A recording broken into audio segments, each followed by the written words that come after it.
O Pazo de Goiáns acollerá o vindeiro luns unha nova edición do Agasallo a Luís Seoane, unha cita cultural que este ano renderá homenaxe ao dramaturgo Manuel Lorenzo.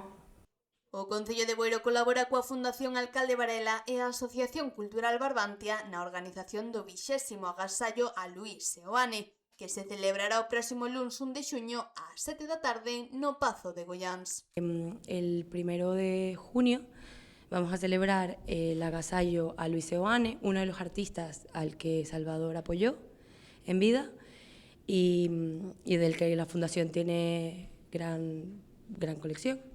A iniciativa coincide coa data de nacemento do artista intelectual galego Luís Seoane e celébrase de maneira ininterrompida dende o ano 2007. Este homenaxe a Luís Seoane e a Manuel Lorenzo que faremos o vindeiro luns a partir das 7 da tarde no Pazo de Goiáns.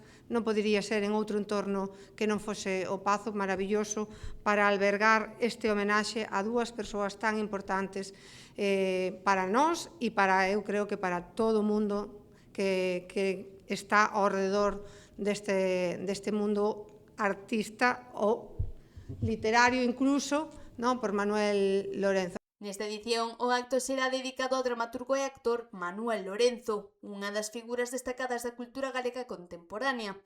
O programa incluirá un recital de 4 poemas dedicados a Luís Seoane, seleccionados polo propio Manuel Lorenzo e interpretados polo actor Xosé Manuel Esperante. La idea es homenajearlo con un recital de poesía en el que se van a leer unos poemas de Luís Seoane. Los va a recitar Esperante, el actor, que es de aquí, de Escarabote. Y la letra del librito que queremos compartir es de Manuel Lorenzo, que también le queremos dar un homenaje este día. Como parte simbólica da celebración, realizarase tamén a plantación de 3 plantas de ruda e un allo verde, nunha referencia ao libro de lendas de Seoane. O agasallo a Luís Seoane consolídase así como unha das citas culturais máis singulares da comarca, unindo memoria, literatura e creación artística.